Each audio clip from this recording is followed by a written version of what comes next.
We are live. All right, we are live. We're going to get going in just a hot second. We're going to start our conversation today on United Shades of Gray Conversations of Race in America. So we want you to like, tag, and share this conversation.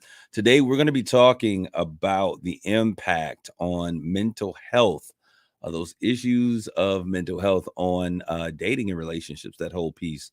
We've got a wonderful woman that's going to come in today to be a part of that conversation. So you guys, please get to liking and tagging and sharing this conversation as we get started.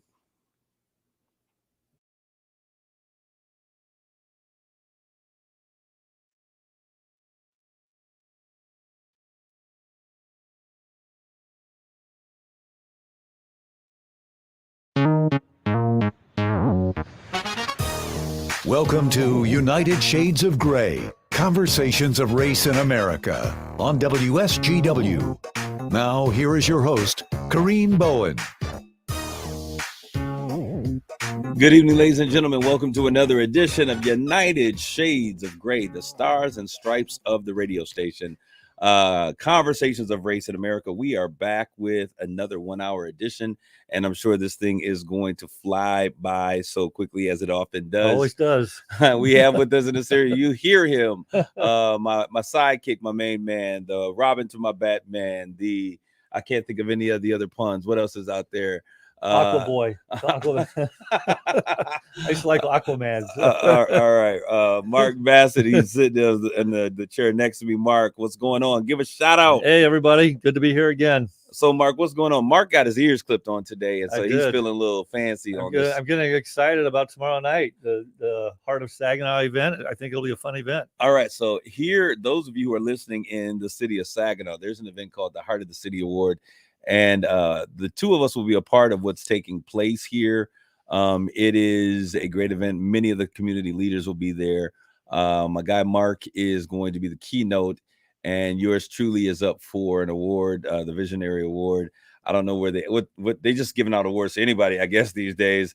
But it will be a great opportunity. So we want to say what's up to everybody out there in listenership land. Those who are listening on the radio, those who are catching us in the social media stream. Terry Reed, you are the first one in the stream.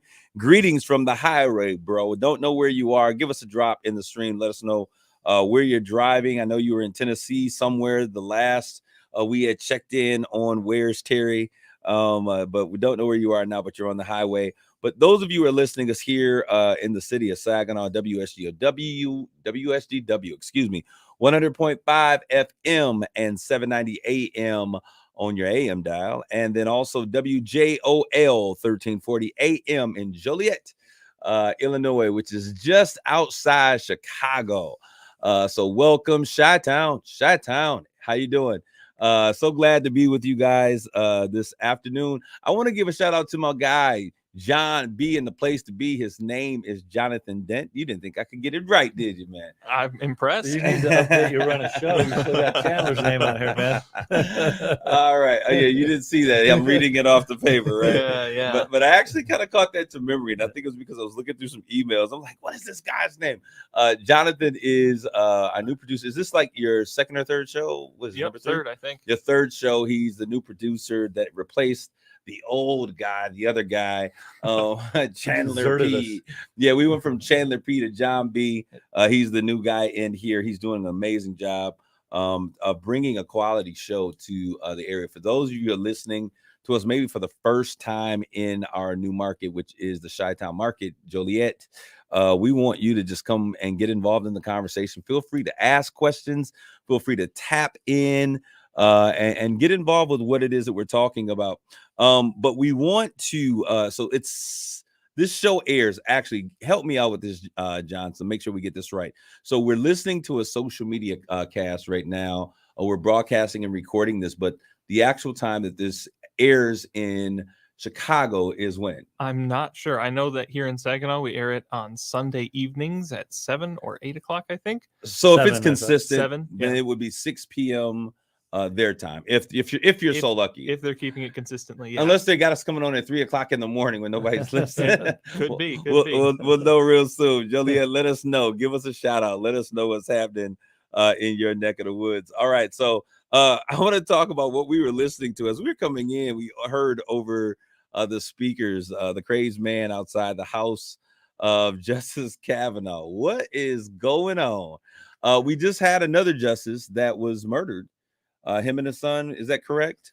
A judge. Yeah. Not a Supreme Court justice. Supreme Court justice, Right. but a judge, right? So El Paso's in the house. What's going on, El Paso?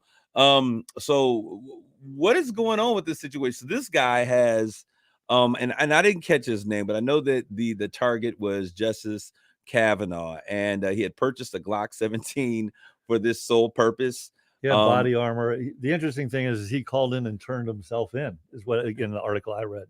So he was going to go do what he had to do. He called and say, hey, this is what's getting ready to go down. Yeah, I don't, again, I haven't read a lot. Maybe obviously he's crazy. Oh, yeah. Crazy. Yeah. He probably realized, okay, this is not good. Called in, I'm about to do this, come stop this, I would assume, but I don't know. So. He called in that call, he mentioned that he was having suicidal thoughts. So I'm assuming he came to his senses and reached out for help. Is kind of what it ended up. Bruh, you still going to jail. Oh, yeah. Yeah, but at least he didn't kill somebody. Yeah. I guess so, man. You should have had that thought, hopefully. Hey, we're glad no one was hurt. How about we start there? Well, no one was hurt. But he was mad, I guess, about his stance on abortion and the Second Amendment, gun rights and things like that, which is interesting. So now he's going to be charged with attempted murder. And how do you give someone an attempted murder charge when they actually foiled their own attempt to do I don't know that they'll be able to go. Again, I'm not a lawyer, but I doubt they'll be able to kind of, I don't know. It seems odd that you would do that. Yeah, you understand. I'm like, how do you get an attempted, he stopped his own plan. Yep. So, is it now will they maybe lessen the charge? Yeah, to like, hey, we're going to lock you up for 90 years and put away all sharp objects. What's they might get conspiracy. Yeah. That's what I'm guessing is going to come out of this. Well, it's happening. And so, which brings us to the larger conversation that's being had on Capitol Hill with Congress. And that's this whole situation with gun control, gun restriction, gun bans. I have heard more conversations about something being done. And when I say something, that may be a big something, but more likely a little something, but something being done in reference to guns. That's why I said I didn't even know. I can't even tell you what to call it. Gun control, gun restrictions, some type of legislation. What are your thoughts, John, of what you think might happen here? Well, I think that they're going to be implementing something in the background checks pertaining to mental health. I think that's where this is going, since that is the talking point that gets brought up all the time is mental health. Okay, time to do something about that mental health issue and implement it into gun legislation. So the legislation gets watered down to if you have mental health issues, you can't. Well, I think they're going to do more serious background checks and things like that. Make it harder for people to get guns. And the powers that be we're saying that secretly Mitch McConnell said that he's not opposed to the idea of raising a level of when you're able from 18 to 21 when certain types. I mean, the reality is I heard the statistics coming in, and again, most of the gun deaths aren't by crazy people. They're not by AR-15s. They're illegal firearms, that have been gotten on the black market or whatever. That's the reality of the majority of the gun deaths. But the ones that get reported on TV are purchased by the individual who uses them, usually shortly before. Yeah, those are the big. But I mean, those big ones that's what gets reported. So sure, it does. I think the only point I was trying to make is there's far more murders than in a day. And I think more people die of handguns. Right, exactly. Way more than handguns. I think they said 3% of the murders, again, this statistic was from automatic fire, rifles.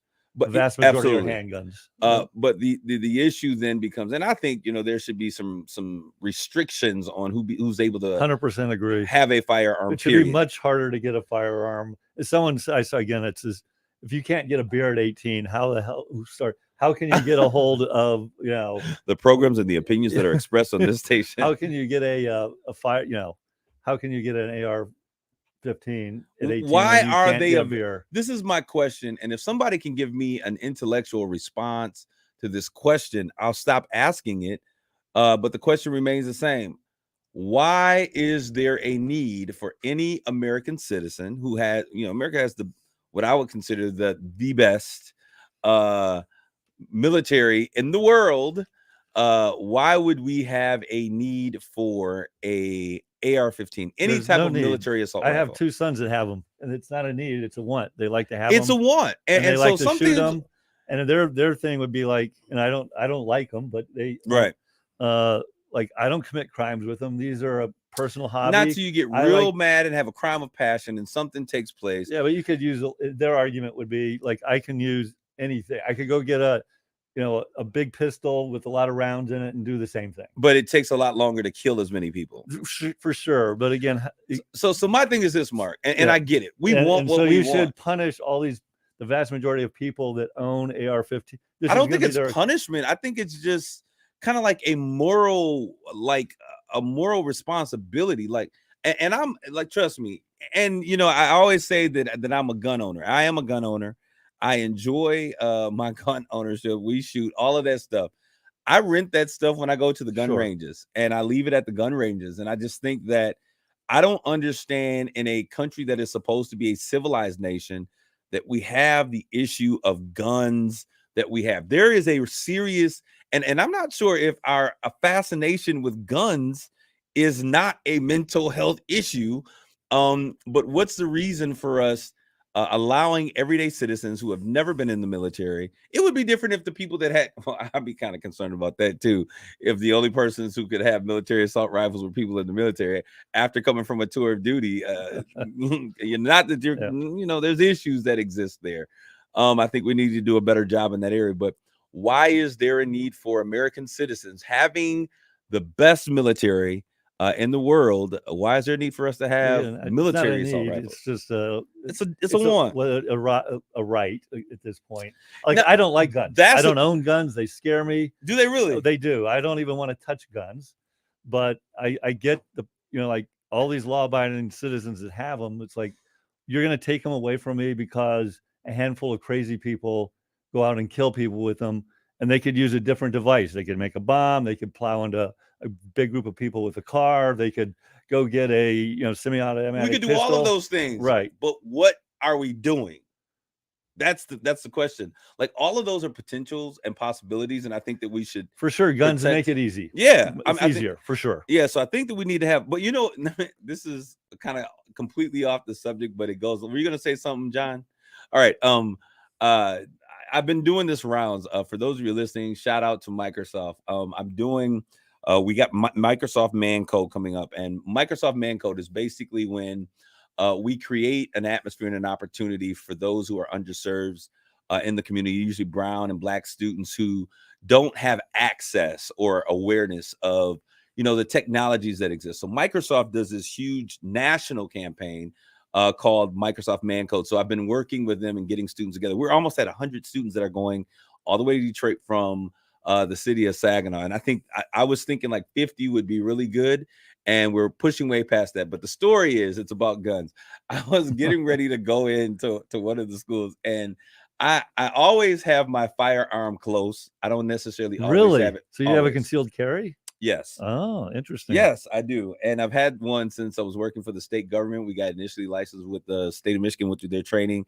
Now, I just do my regular updates. But this is the thing. So I can conceal carry, but not on school grounds. So I'm like going into this meeting, and I'm sitting there like, okay, hey, we're getting ready to go in here. The kid's like, hey, and I get to the front door, and I'm like, holy moly, I still got my weapon on me. So I'm like, did they have a metal detector? Well, that's what made me think about it. I was like, I gotta go through this door, and I'm gonna sound off. They're gonna frisk me. I'm going to prison.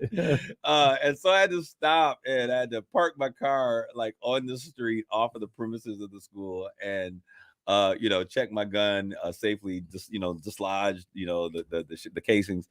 And it was just one of those moments. I thought to myself, oh, I freaked out taking a firearm into a school. So I cannot imagine, the intestinal fortitude, I use that term, that it would take for you to take an AR-15 or any of these assault rifles, any kind of gun, on the premises when you shouldn't, with intention to do bodily harm. Like, there is something that naturally, I think, those of us whose faculties are operating the way that they should puts a check in your spirit saying, I should not have this here. And it kind of freaked me out, and I scared myself in the moment, thinking like, oh, I'm getting a little reckless. I got to make sure that I tighten up on that thought. Are you going to say something, John? Because I see your eyes light up. Well, I think that that's absolutely right, is that people who do that are not in their right state of mind, very obviously. Absolutely. Now that is to a different degree. Now he may not have been diagnosed, but I think that there's some issues there. However, I think that what we don't recognize, and I'm so glad we're having the conversation we're going to have today with Joyce. Yeah, this leads into mental health. Yeah, because mental health is you have good mental health until you don't. And that's the thing that makes it so different. We want to make this thing about mental health. Oh, it's a mental health issue. But we all have good mental health until we don't. I know it's amazing how quickly you can lose it. Very quickly. A personal friend who was sitting on the top of the world within a couple months committed suicide. Exactly what I'm saying. And so you have great mental health and you have good health until you don't. And I think that is the thing that bothers me about saying, oh, it's mental health issues, because they are so hard to treat. They're so hard to figure out. And they happen at a moment. You can have something happen, and if you're affected emotionally enough, you can snap in a moment. And a person who is fully capable, mentally equipped, can then have a mental health issue that no one would have had the ability to even check. And I think that's kind of what may seem to be the case with this kid in Uvalde. I don't know what's going on. I don't know if they took his Scooby snacks or what happened to him. He had been losing it for quite a while. Okay, so it's friends and people that are on social media, other platforms, not the main ones, were saying that they were getting direct messages about this. But go ahead, John. Well, yeah, it was something that was developing for a while, and I think, if I remember correctly, what sparked the whole thing with his grandmother in Uvalde. How you gonna kill grandma? Well, I think she's still alive. I think she survived. Did she survive? I think so. I'll look that up. Well, hopefully, let us know while we're here. But what sparked it off, if I remember correctly, was like an insurance payment or a car payment or something like that. No, it was a phone bill. That's what it was. An argument over a phone bill sparked this whole thing off. Because even when people are struggling, no one thinks like my kid or my friend is really going to go out and do that. I mean, that's, no one really thinks they're going to do it. When they talk to the people afterwards, that's always like, yeah, they were getting worried, but we didn't really think he was really serious, But this is the thing. Now think about you. This kid is how old? 18? The one in Texas? Yes. Yeah. Okay. So something like that. Well, both of them are 18. No, the one today is 26. But, wait a minute. Today? Well, the one that didn't happen when he was going to. Okay. Okay. I was like, wait a minute, I missed something. No. But okay, so we look at this and we have this conversation. This kid's 18, right? He's not able to go out and buy alcohol and drink. That was my point earlier. It's like, how can you not buy alcohol, but you can? Same point. Like you can be in the military, but so we've got all these kind of weird kind of disconnections in some of these laws. And so, I mean, you can drive a car, which I think is at 60, which is the biggest weapon that anyone, more kids die. When you have 7 kids, you appreciate that. Oh, okay. I'm gonna lean up on that one. But it's a weapon. The car becomes a weapon when you are doing things that are inappropriate. We manage those things in a responsible fashion, and they be blessings. What you're saying, Mark. But when you think about it, at 18 years old, think about how many things just made you so mad that you could flip your girlfriend, break up with you, those things. You are not emotionally able to handle those types of things. Again, I'm not an expert, but you can own a rifle at a certain age, but you can't own a handgun, which is again an interesting one to me. One has the ability to shoot people, like animals, and the other one is something that you got to take time, load, or whatever. It's crazy. So I'm going to abandon this conversation, but I thought that we could go on all night and that's all the thing because it's crazy. And so we're going to get to our conversation at hand today, but I just wanted to talk about, I got to talk about this. The January 6th commission starts their committee hearings start this week, probably tomorrow. Today's Wednesday when we're recording this. So it'll be Thursday. This will already have happened by the time you hear this on the radio. But this whole thing starts. What's going to come of this? Who knows? Probably this nothing. Insurrection. It was an insurrection. We will say that. This attempted coup of the government. But whatever it wasn't good. It was not a good look for any of us. Anybody. And the funny thing is that you guys have so much has changed around me. I hope I'm not the next thing to change. but we were actually recording on the day that this actually took place. And so we were live on the radio, and I get a notice in saying, hey, you know, the Capitol, I'm thinking the whole world is ending. You know, we had COVID, now the Capitol was being hit. And I didn't know what was going on, but I was so disappointed with us as a nation. I just think there's so many times when we show up as a great nation, and we have so many opportunities that we could do great things. The really disappointing thing to me is in the name of politics, and I'm a lifelong Republican, that you've got people downplaying the significance of this, trying to make it less of what it really was. And so I frankly really How would you admire frame it? What do you think it was, Mark? How would you frame it? I don't know if I'd have to go up and look at it. Was a mass riot. I don't know what the legal term would be, whether it was really an insurrection. It was a riot. It was an insurrection. It was to try to change the vote, to try to hold up or delay or change the vote. Okay, would you agree with that? How would you determine it in your words? I think that somewhere along the line, a bunch of people who had no intention of doing anything stupid or illegal got manipulated and by who? Pressured. I don't know. Okay, I don't know. And again, pressured into I doing think something Trump very stupid. Clearly played a role. Okay, again, is in it. They're gonna take your red card back, Mark. That's fine. He helped instigate. Whether he made it happen or not, he helped instigate it. Frankly, leading up to the election, he set it up. Okay. By constantly talking about voter fraud, and if he lost the election, it was only because of voter fraud. So he was setting this up the whole time. All right. So this is the way I look at it, and I agree with you.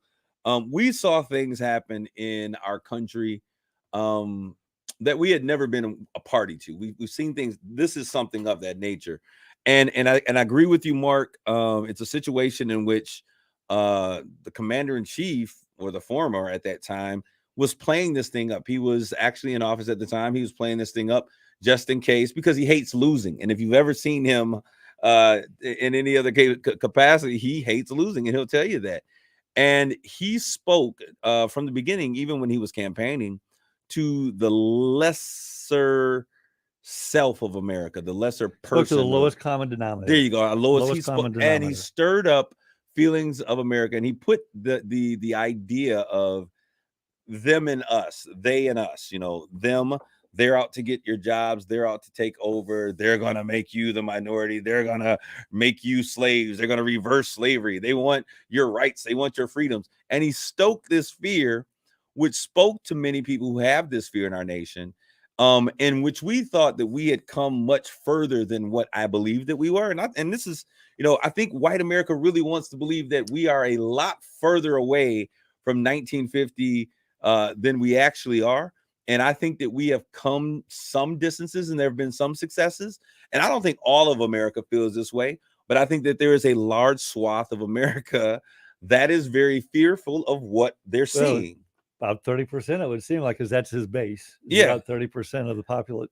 And so he spoke to that base, and he got them coming from under the tractors out to the. I'm not playing. And this is where I frankly really admire. We talk about politicians, people like Liz Cheney and the guy from Illinois, I think, Adam. I can never get his last name right. Kinzinger, who are really willing to potentially sacrifice their political career to stand on principle. So I really admire those. There's the guy. I agree with Western Michigan, one of the Myers, who are standing on principle of like, this is wrong, and we shouldn't, just because we're Republicans, shouldn't support this. But this is the thing we can talk that, okay, we can say this is wrong, this is what we do, and we getting ready to end. We got a minute 30 seconds to finish this conversation. Joyce, you're gonna come in here, I promise you.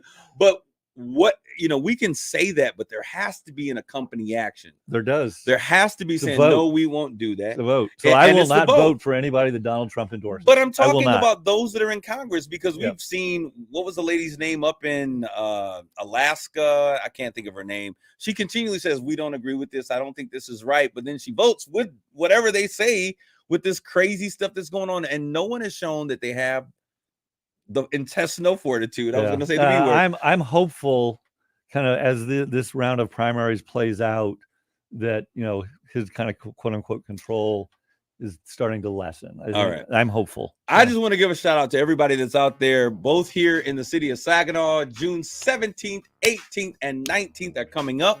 Also, here in Saginaw and Chicago, so many great things happening in the city of Saginaw. In the city of Saginaw, we have the pageant on the 17th, a freedom parade on the 18th, and celebrating Black Fathers on the 19th. And in Chicago, get to Chi-Town. Great things are happening. The Juneteenth market, which is what we said that we love. I love Entrepreneurs that idea. supporting one another. The ITAV, It Takes a Village Fest, and then the Commons picnic the community picnic that is going to take place on the 19th. These are great opportunities to be partakers of culture in your area. Stick and stay and don't go away. We'll be back with more United Shades of Gray.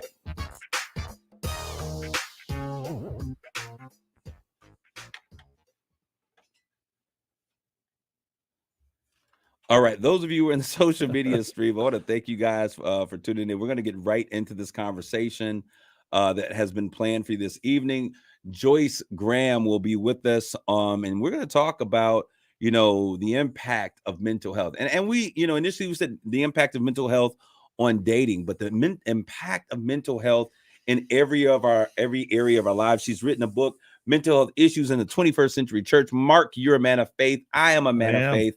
And we understand that there's a lot that we can pray and hope will change. But there's a lot of things you got to do things too. God's given us capabilities and intellect to not just sit here and wait, but to actually go after and try to solve things. And so I think you're going to be a great addition to this conversation as we start to have this. You guys stay tuned. We're getting ready to go right into our second half.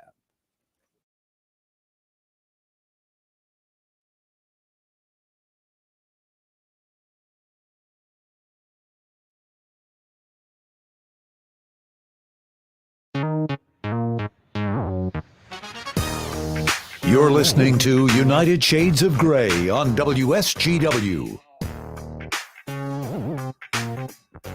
Hello, this is Kareem. We're back with more United Shades of Gray, conversations of race in America.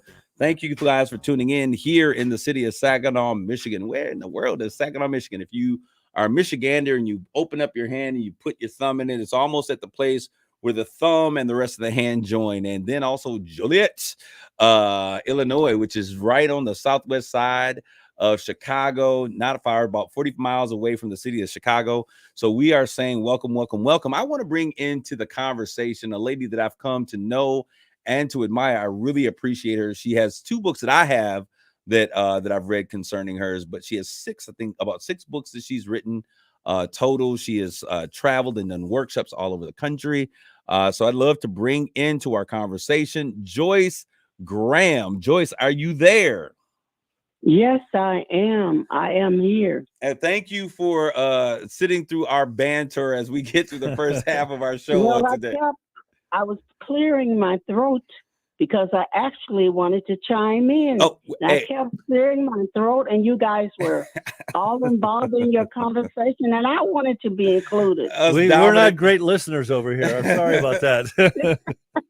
So Joyce, I want you, first of all, we got my co-host in here, Mark Bassett. Nice to meet you, Joyce. And my producer, Hi, John Mark. B. How are you? Fine, thank you. John and my producer, John B. He's here as well. Thanks for being here. Oh, hi, John. How are you? And Joyce, Good. You're hailing from where? Where are you coming from? St. Louis, Missouri. St. Louis, raise up. All right.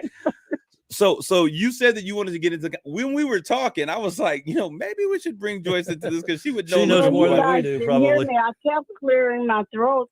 All right, you couldn't see me. I wanted to raise my hand, but I know you couldn't see me, so you should have just started banging on your keyboard and making signs and things like that. But Joyce, what we want you come on in, jump right in. We before this we were talking about the whole issue with guns and mental health issues, and this is not where we intended to go. But since we have you here and you wanted to chime in, why don't you come on and share with us what your thoughts were? Yeah, dude. What I wanted to say and what I think that we fail to understand is that everything starts in the mind. Every emotion, every action, every behavior starts as a thought. So my point is this, is that if we get rid of the guns, no matter what we do, if our thought process is distorted, we're going to find a way to misbehave. And what I'm saying is that even if we got all the guns or we want to blame it on guns, but really really what's really happening is that people's thoughts are distorted and they're misdirected. Because the Democrats say, get the guns, I think, and then the other side says, well, it's a mental health issue. Actually, it all is mental, because when you go and buy a gun, that is a part of a thought process. You think about it first, right? You think about it first. And even when the young man went into the school and shot up the school and the other things that are going on in our world, shooting the governors, the judges, or whatever, all of those behaviors begin with a thought. So if our thoughts are distorted, then, we are going to have those thoughts that are irrational. Okay, so now you have really just kind of I'm thinking like, oh, okay, that makes sense. But now you got me thinking. So America, because I'll tell you a million times that you can set a gun on a table and, no one in the room is going to die. And it's not until someone picks it up and puts it in their hand. So guns by themselves don't kill people. What you're saying is it is our poor or our wrong thinking. Right. I've never heard that argument before. Picks up the gun, it's a thought to pick it up. You can't do anything without thinking about it first. You cannot. It's impossible. That person who picks up that gun, it started with a thought. Okay. It might be really, really fast, and they might not be aware of it, but the thought tells them pick the gun up. And then when that thought is, manifested, they are picking up the gun. It's a thought first. And so it would seem as though you are saying that we really, I mean, in terms of, we got a lot of people who are thinking poorly, but really based upon what you're saying, and you correct me if I'm wrong, that there is really no way for us to, and this came up and people really booed about this when they said this, there's no way for us to really mitigate against what we see happening unless people get help that they need in terms of thinking properly, whether it's mental health. There's just too many guns. I mean, let's all be realistic here. There's like how many hundreds of millions, millions. I mean, and those are just the ones that we're talking about that are accounted for. Right. And so I don't think you're going to eliminate people having access to guns if they really want to get access to guns. So there's just no way. So I want to professionally, based upon this, and the information that she's given, I shouldn't say entertainment purposes only, but she is sharing her opinion and her thoughts. So please don't go out there and do anything that we see or what we're saying. I just want to make sure that people are understanding we're having a conversation. And everyone has opinions and thoughts, and so that's what we're doing. But what I do want to ask you, Ms. Graham, is so what would you see is the platform or the pathway to really dealing with the issues that we see taking place? I would say more access to mental health. I would say more people getting into the mental health profession, and that's what I would say. That would be a beginning, a start. Okay. And again, that's my opinion. What's interesting about it, again, sorry, Ms. Graham, go ahead. You could get rid of all the guns. And if someone wants to kill somebody and has that thought, they're going to go get a bat or a knife or a car or some type of weapon and commit that crime. Doesn't have to be a gun. Okay. It could be anything. So, hot water, ahead, anything, Yeah, what I was going to say is, again, I'm not an expert in this area either, but I read a few articles in the last couple of weeks about this, just looking at statistics. The U.S. is a real outlier statistically in terms of the rate of murders by guns, because there's other countries. We think wrong. Well, I think it's just part of the culture of, what would be interesting is the culture of this country and how it rose up. And there's a real cultural difference between the U.S. and almost any other country in the world, some of which have really strict gun laws and still have higher murder rates with guns, versus some countries have really loose gun laws, like in the Nordic region, and they have very few murders with guns. But the U.S. always sticks out as a bit of an outlier statistically in terms of the amount of murders by guns. But why is it? I think that's the next question, and it's not 100% clear to me. I think most people why. I think that when I look at our nation and I look at how other things are handled in other nations, I think that we have bred a gun culture with our obsession, which I think is a mental health obsession and to some degree as well, of the perceived, and I use that for a reason that I'll explain on another show, our perceived understanding of what the Second Amendment says.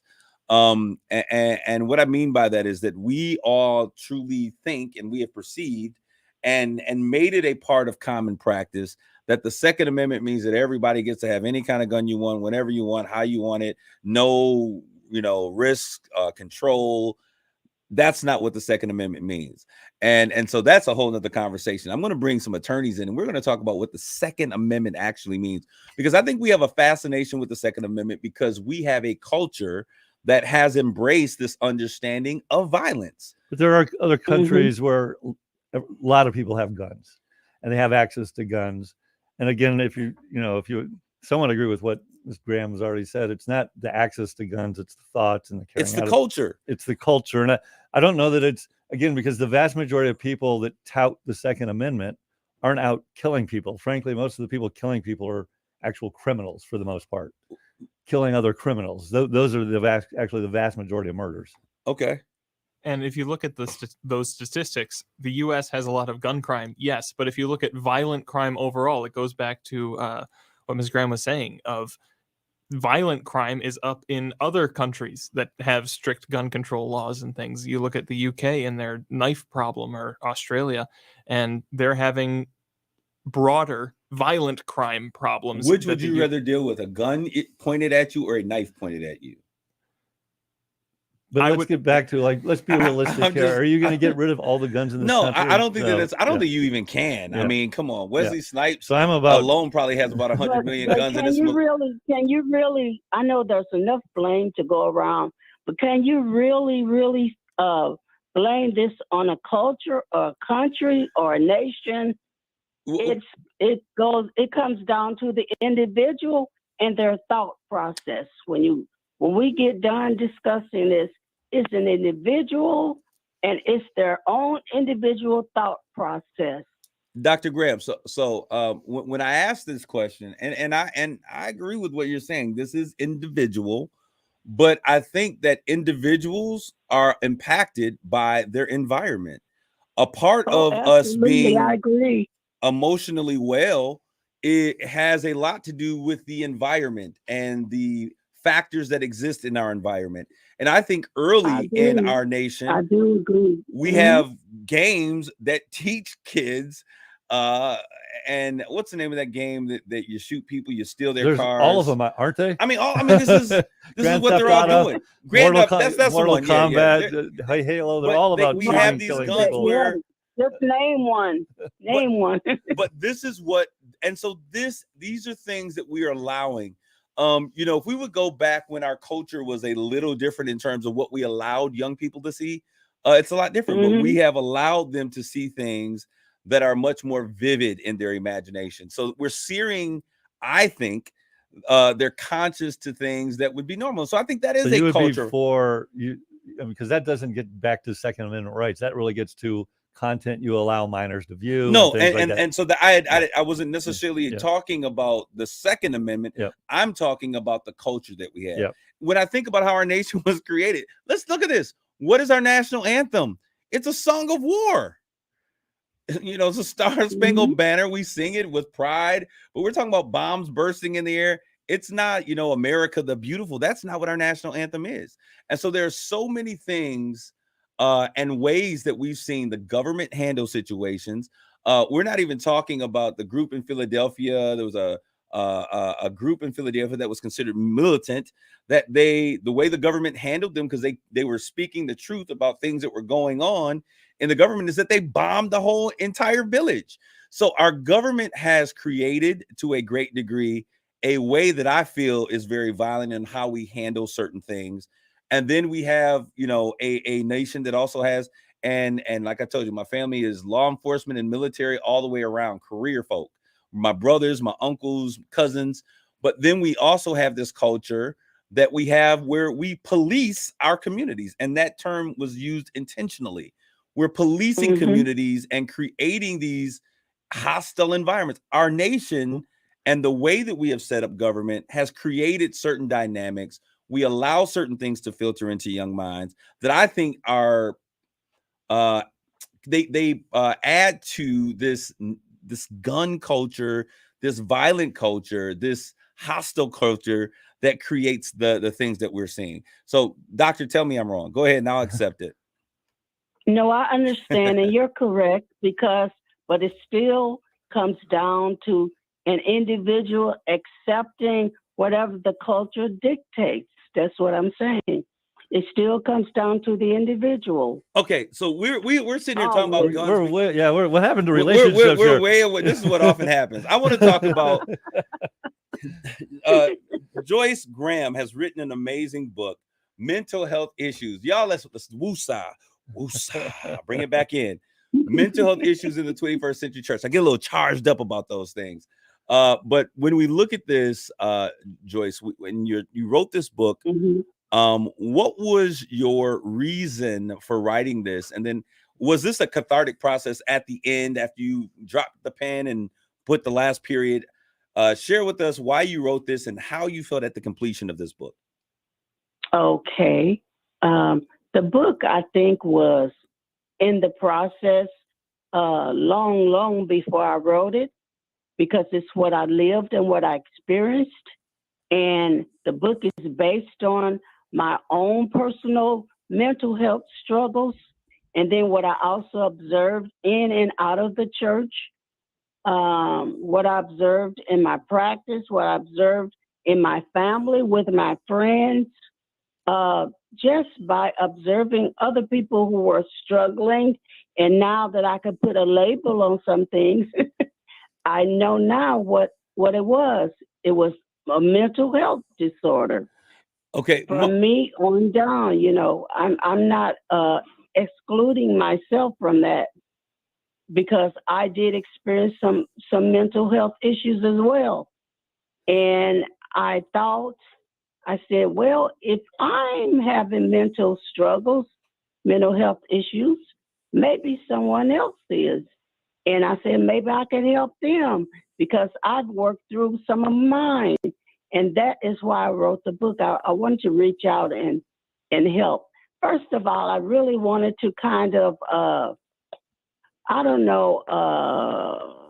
come against some of the stigmas that are out there about mental health, that if you have a mental health issue, then you're weak, you're crazy, you're nuts, that type of thing. And that's one of the reasons why people don't embrace getting any help in terms of mental issues. What percentage of America you think really needs to sit down and have a conversation with someone because we're not mentally well? If you were to just 100%. Throw out a percentage, it doesn't have to be 100, but just your thought. 100%, and I am being totally honest. We all crazy. See, you're stigmatizing it, Kareem, calling it crazy. I've seen it, as you know, Kareem, Dr. Graham, I see a therapist. We all have things that we have that are unresolved, whether they're from our childhood, from our romantic relationships, or from our parents, or our schoolmates, our teachers, whatever. So, Dr. Graham, all have something. Yes. So you're saying that we all need help, and I know, Mark, you were going. I still do. I started to see a therapist about 6 years ago, and I actually wrote a little article in the local paper about it, and it's done wonders for me. It really I had very negative thoughts about myself. No matter what I did, I felt I was never good enough, and I was wasting. I was never as good a father as I could be, and never as good a husband as I could be. I was wasting the talents God gave me, even though I was at the top of a huge company. Nothing was ever good enough. And I started seeing a therapist, and it's helped immensely. And frankly, my wife has as well, and a number of my kids have as well. And it's all been wonderful for them. So like you said, I think there's, when I was younger, I'm 61 now. So when I was in my 20s and 30s, there was much more of a stigma about going to see a therapist. Much less today, but there still is one. So Okay, now, Dr. Joyce, we talked about that particular. Right. I was just going to say that, Mark.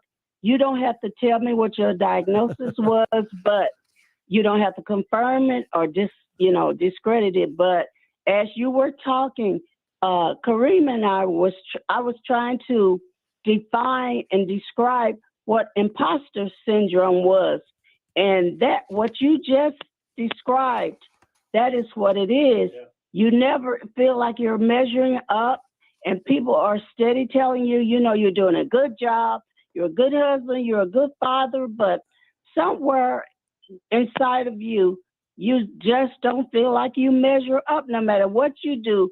And you think that you're really wearing a facade because all these people are telling you how great you are. And you say, I'm even fooling them. Yeah. I'm fooling myself and I'm fooling them. So that's what imposter syndrome is. When I first heard imposter syndrome, and I'm going to read that for our listeners because I have a son that struggles with that too. Very accomplished. Really? He's always afraid he's going to be exposed. So I didn't even know this stuff existed. Black folks was like, boy, ain't nothing wrong with you. What's wrong with you? I mean, we never honestly. We heard they going to see somebody. It was so stigma. Dr. Joyce, this is why you wrote the book, right? Right. In the Black community, we do not believe in. I mean, we are now getting to a place that we can kind of talk a little bit about it. But what is the reason why Black America is so averse to mental health treatment and to having counseling than what you see in other cultures? Oh, that's a good question. So many reasons, but I think number one is because we were actually threatened that if we told anything that was going on in our house, outside of our house, we would get in trouble. Yeah. The other thing is that we have been through so much as a people that we were taught that we're strong and we can get through anything. We don't need any help. And then the other thing is that we felt that anybody who went to see a therapist was crazy. They had lost it. They were crazy. And, Black people just don't do crazy stuff. So what's the reason? That's absolutely true. Black people, we don't need no therapist.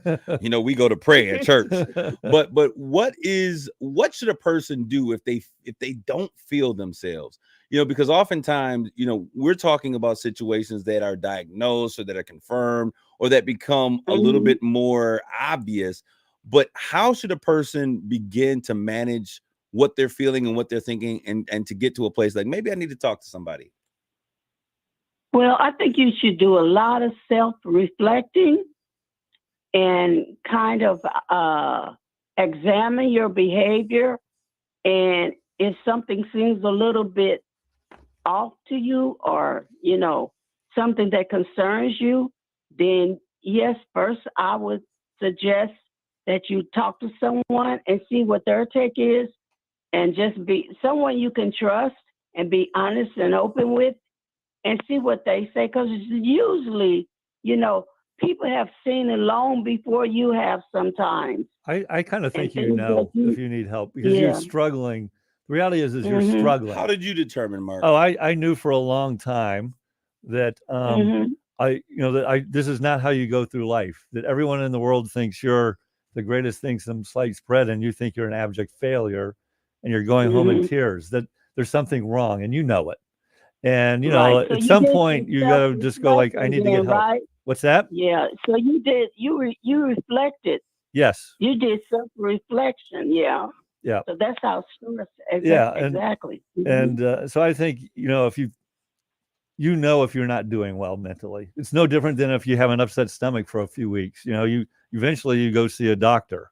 If you are struggling, it. The reality is, I'm going to be very honest with you. I think about as much as I put out, I put a lot out there. I'm continually pushing, but I don't know. I don't think everyone needs to feel. I need to put my feet up. I don't know. Honestly, I really couldn't tell you. What I love about it, why I keep going, because I'm in a much better. It's nice to have someone just to talk to in a non-judgmental zone. They're constantly like not because they're not supposed to tell you what to do, but challenging me like, hey, when are you going to worry about you, or this and that, and they get you thinking if they're really good at what they're doing. Joyce, this time flies by so fast. How can people find your materials, and how can they find more about Joyce Graham? Okay. If you Google my name, you'll find quite a bit of information that way. My books are available through Amazon.com. I am on Facebook, Instagram, YouTube, and then Kareem has my phone number. I don't want to give out my number, but he knows how to get in touch with me. Okay, so we're gonna do a slight after show because I think some of the people may have questions.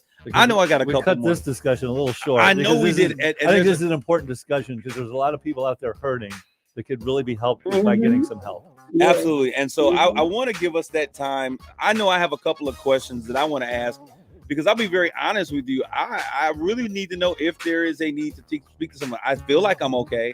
But people often tell me, you're pushing too hard, you need to relax, So I just want to make sure that I'm okay. And if I'm okay, that everyone that's listening is okay.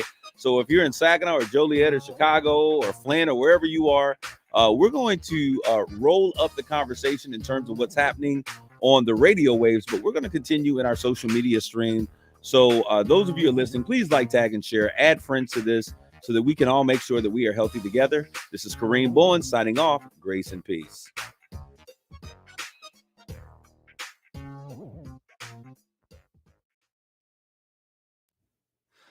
Okay, for those of you who are in our social media stream, we have Cerise Steele Phillips. She says that Blacks are not as trusting as our other brothers and sisters. Defenses are up due to past racial trauma. Okay, so Ms. Graham, go ahead. Oh, yes, for sure. She's right. We do have trust issues.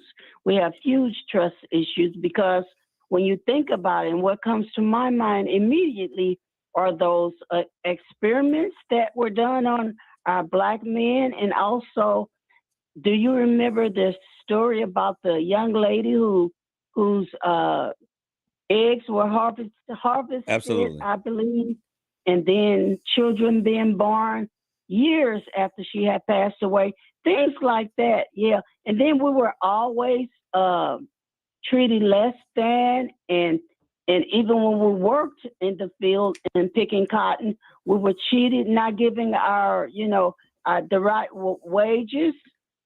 And then even now, sometimes we know that we have to work twice as hard as our counterpart.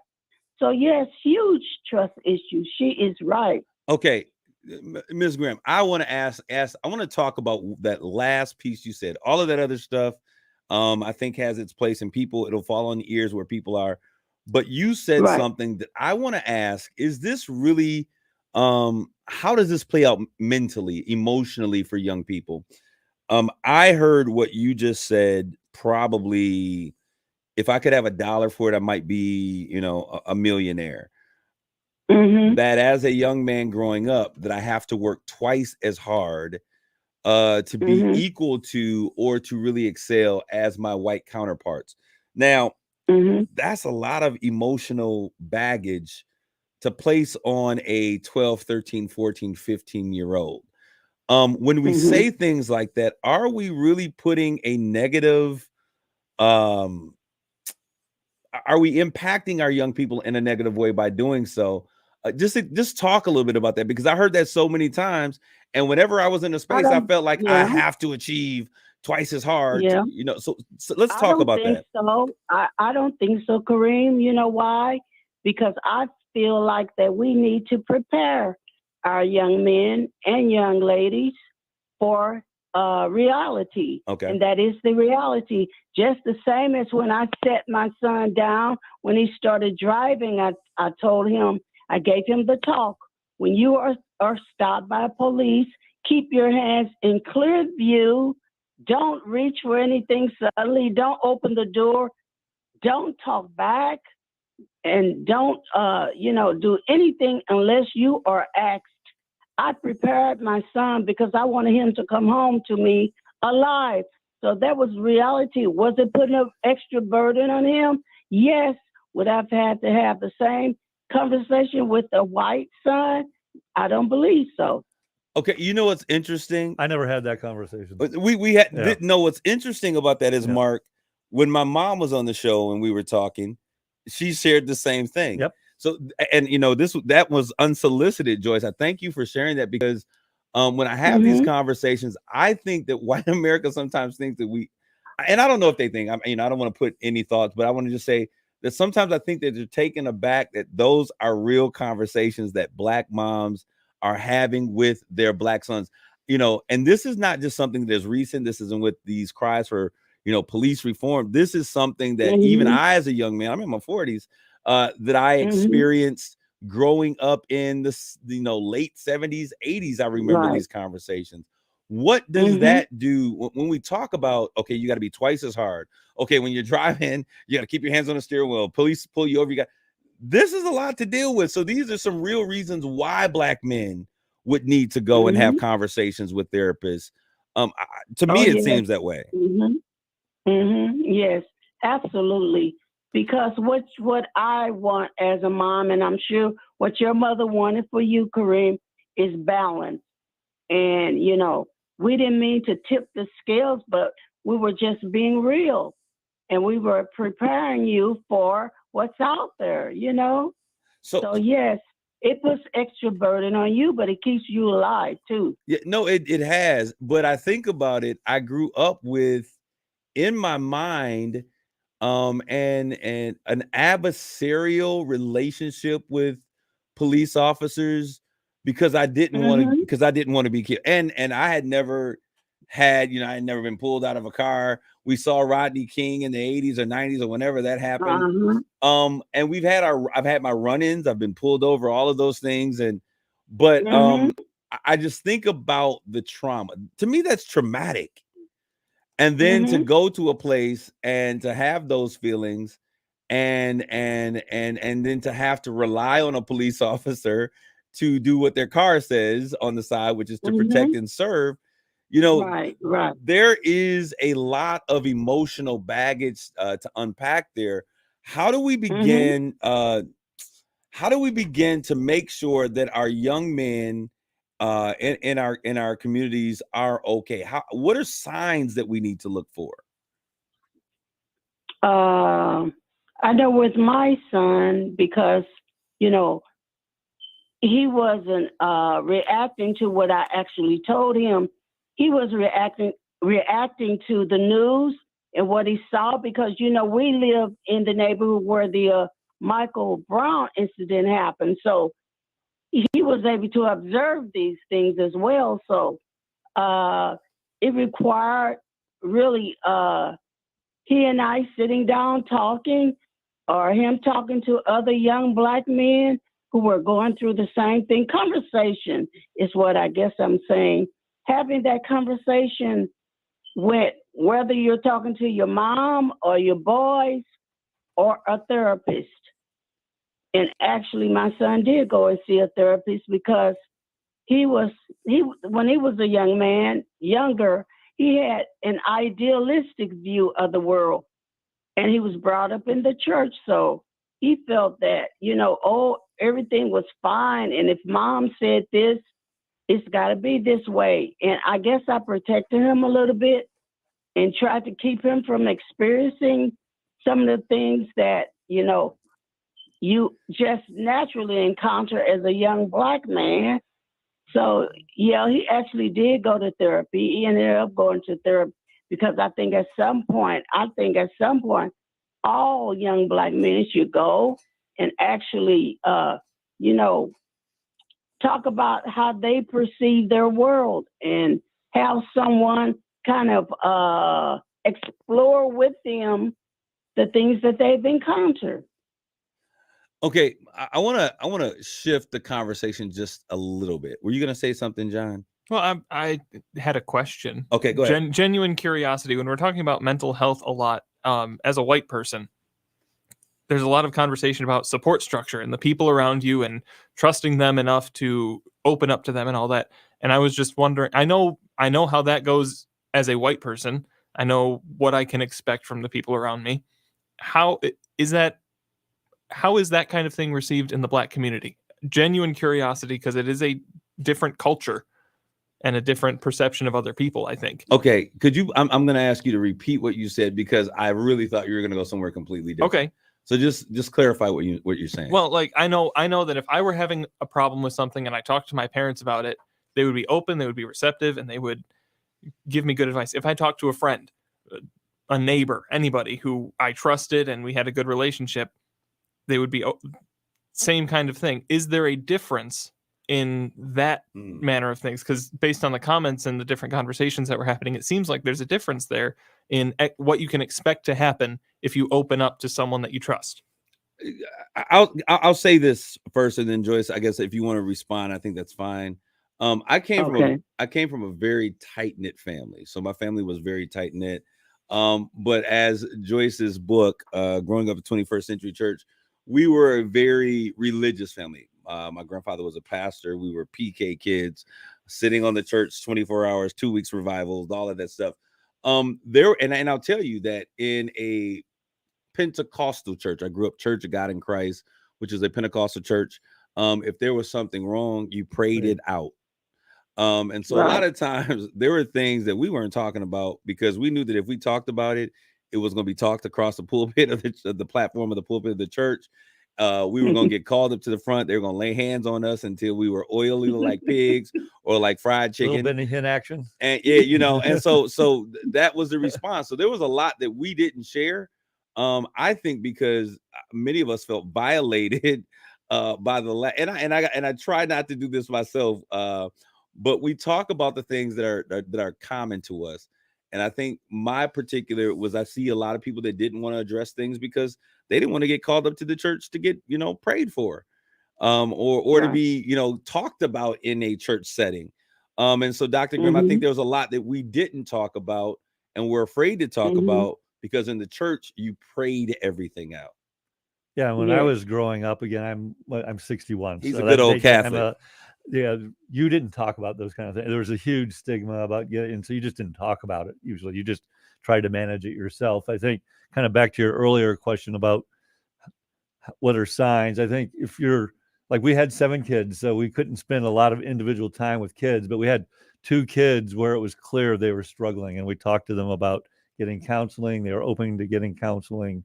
And so I think as a parent, it becomes, if you're at least somewhat present, I think, generally speaking, when your child is struggling mentally, you kind of know it. Okay, so can I go ahead, say something? Go ahead. I'm glad he brought that up when he said, he kind of really, really alluded to the fact that in his culture, I guess, that they had access to mental health. Yes. And I'm glad he brought that up, because I can give you a few statistics real fast. 50% of white Americans have access to mental health, as opposed to 40% of African Americans and 30% of Hispanics. So the white culture has always had more access to mental health. Is it access, or is it they're just more open to it? In the more affluent neighborhoods. Okay, got it. In which they live, right? Yep. So that kind of makes sense. So we relied on prayer because we didn't have Blue Cross Blue Shield. You ain't going to create no bills. You better go in there and talk to the pastor, let them lay hands on you. I mean, but that's real. I didn't, I never thought about that like that. There's a lot of therapists that won't accept insurance anymore.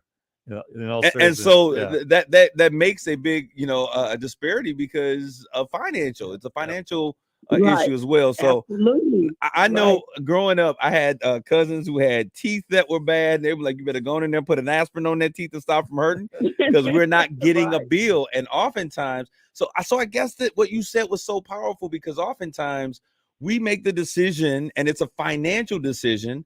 Are we going to take this healthcare issue, which, mental health is if your leg is still working, your legs are working, your arms are working, you can function, your brain is working, whatever's going on mentally, we're going to pray for you and pray that God keep you, because it is not something, we didn't see it as something that was so important that we couldn't push through Right. it.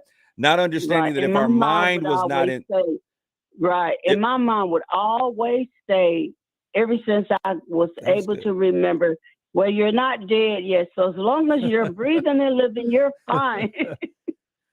and I think that's an important part. So I want to ask this question because Mark is a good Catholic, and Mark, at some point you realized that you need to talk to someone. How was that? Because we were talking about mental health, the impact of mental health on relationships. How Right. was your decision to go talk to someone? It was about Mark, but what did you see about Mark that maybe what you were I thinking wasn't happy. was affecting the people I around mean, you? when you're not a happy person, you're usually not, your relationships aren't as good as they can be. They're not as robust as they can be. You can be really difficult to be around, unpleasant to be around.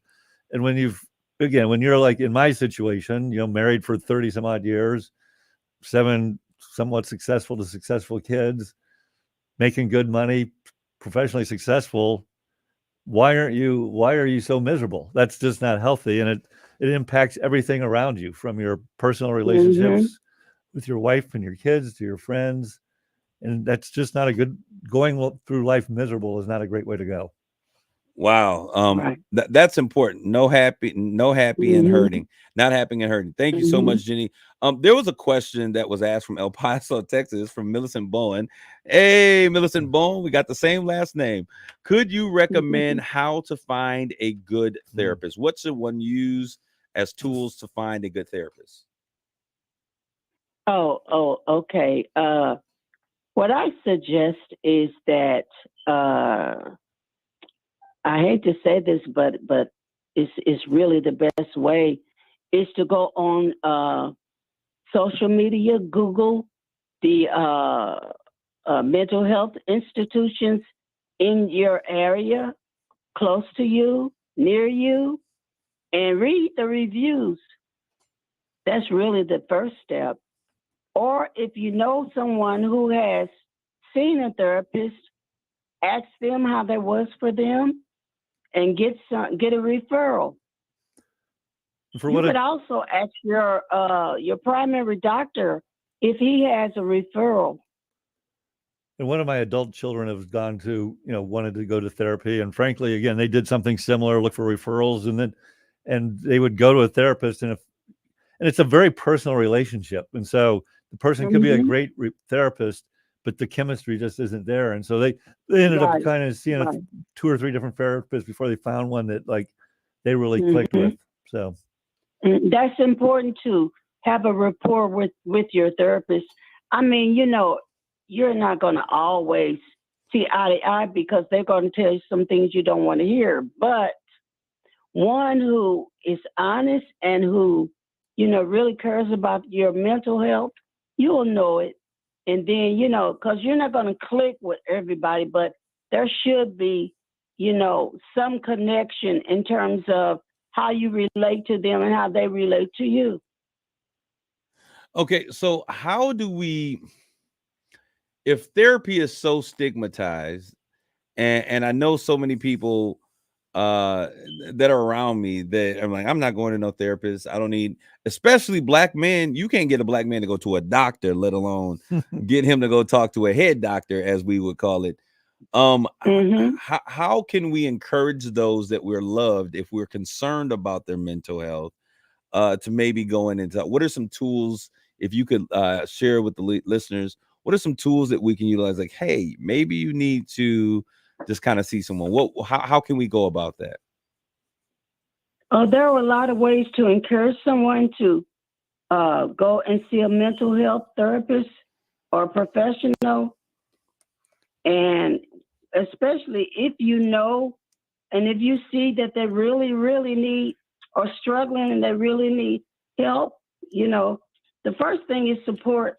You have to really just show them that you're supportive with no judgmental attitude about it, no labeling or anything like that. Avoid talking to them when they're struggling. Avoid asking them a lot of questions, and avoid trying to pry into their personal business. Let them do most of the talking. And And this is really big. You have to prepare for resistance. You have to prepare to be rejected, and don't take it personally. You know, if if you reach out to them and they reject you from the first try, excuse me, don't give up. And then just, make sure your support is unconditional. Can't be based on anything, no ultimatums and nothing like that. That's good. Yeah. If you don't go get help, then I'm going to, you say, don't do ultimatums. Right. Okay. I'm looking at chapter 8, and I didn't realize that it was in there. The title of the book. Mental health issues in the 21st century church. But chapter 8 says how to encourage someone to see a mental health professional. Right, Number 1, show support. Number 2, be sensitive to timing and place. Number 3, have this conversation in private. Number 4, avoid talking to someone. You lay out these steps 1 through 10, and then you also have a part in here that's called staging an intervention. Okay, how do you know that an intervention is necessary? When do you know that an intervention is necessary? And you even laid out here who to include, and who not to include in this intervention. Right. Yeah. Please share. Well, you'll know that you need to stage an intervention when a person is in danger of hurting themselves or someone else. And I don't mean killing them, but I mean, their behavior, you are hurting other people, like, I forget if it was Mark or John. Mark and John are the 2 white guys on the show. Yes. Right. Okay. All right. Oh, you made me forget what I was. I'm sorry, because I have never been to counseling as a black man. Yeah. So it was Mark. Mark, goes to Mark. Go ahead, Mark. He was saying how he noticed that his wife was also hurting as well because he was hurting. So yeah, when you see that kind of thing happening, it's time. And if they're very resistant and really aren't listening to you, then it's time to get maybe 2 or 3 people, no more than 3 or 4 people, and don't set up like a sabotage or like you're going to what other word did I use? Gang up on someone. Right. Yeah, that too. Yeah, gang up on them. Ambush. That's what I wanted. The word I was looking for. Ambush, because they're already going to be on the defense, right? So you don't want to seem like you're attacking them, but you want to make sure that it's done in love. And the first thing that you want to do is make sure that you say something positive about them, because there's always something positive about a person. And you want to make sure that you don't take anyone along who is explosive or who's going to be angry or who is going to be critical. You leave that person behind. They don't need to be there because they're just going to make it worse, you know. And the other important thing is don't choose or select a person who they've had problems with in the past, because that, what's going to happen, that person's going to constantly talk about, the argument we had, and I can't forgive you. You did this, and so you never apologize. Things like that. You don't need that kind of negativity as a distraction. You want to make sure that, right, exactly. Okay. So you want to make sure that it's done, very carefully, and have someone in authority. And I suggested that you have a spiritual person, like a pastor or some kind of religious leader, someone they respect like that.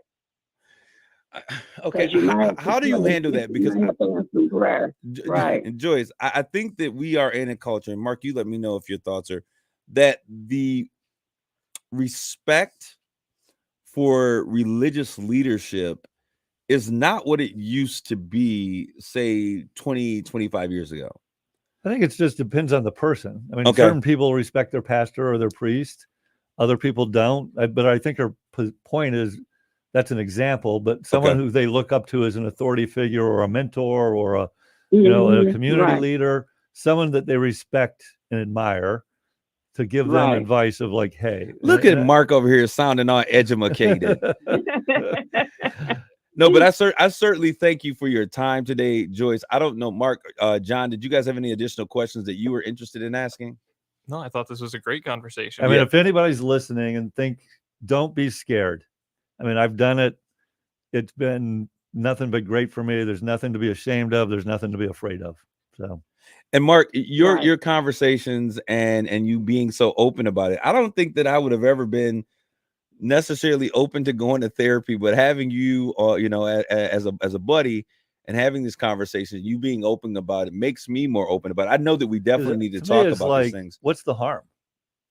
It's kind of like, and you may decide like, I don't really need this. It's not doing anything for me. And again, mine was like, okay, I've been miserable for a while. I need to do something. And I disagree a little bit. I don't think everybody needs to go to therapy. But I mean, I do think you kind of know if you do. All right. Well, Joyce, we're going to give you the last couple of words before we sign out of here. Anything that you like to share with our listeners, maybe contact information, whatever you want to share with them before we close out. Mm-hmm. Sure. I was thinking about it before you asked me, and then when you asked me, I said, "Oh Lord." But anyway, yes. I wanted to say to make sure that, like Mark, I think it was Mark who said, don't be hesitant. If you feel like you need help, reach out, because no one knows, better than you if you need help or not. And if you do need help, make sure you reach out and try to get that help. Don't be afraid. Don't be ashamed if you need help. Just reach out and get the help. It's available. It's out there for you, and it's accessible. So I would just encourage you to do that if you need it. Don't be hesitant. And don't think that, you're crazy or you're weak just because this is the thing. Just like when you're hurting physically, you go to a doctor, you go to the emergency room. Well, it's possible for you to become impaired mentally, just as you can any other way, physically or emotionally, and you go and take care of those things. So it's the same thing with mental. People become mentally impaired. And the other thing I would add is that, it's just always good to go, even if you're not really having a really huge struggle, just go just to explore some things. Mental health is not all about, people, crying and depressed and all of that. But it's also exploring other things like how you can improve, your health, your emotional health, things like that. It's not always geared towards you having a mental struggle like depression or things like that. Therapists can help you set goals, things like that. Well, I think that is going to sum it up here today. I certainly want to thank each and every one of you that have tuned in for this really, really, really good conversation. Mark, I want to thank you for really standing up and sharing, being open and honest. Where is that article that you wrote? Because I think it's in Our Midland. It's in the Midland Daily Mail. I could ourmidland.com. Just Google Mark Bassett mental health. Yeah, so I want you guys to check it out. If not, we'll put it on the webpage as well, because it was a strong conversation of what he was willing to share.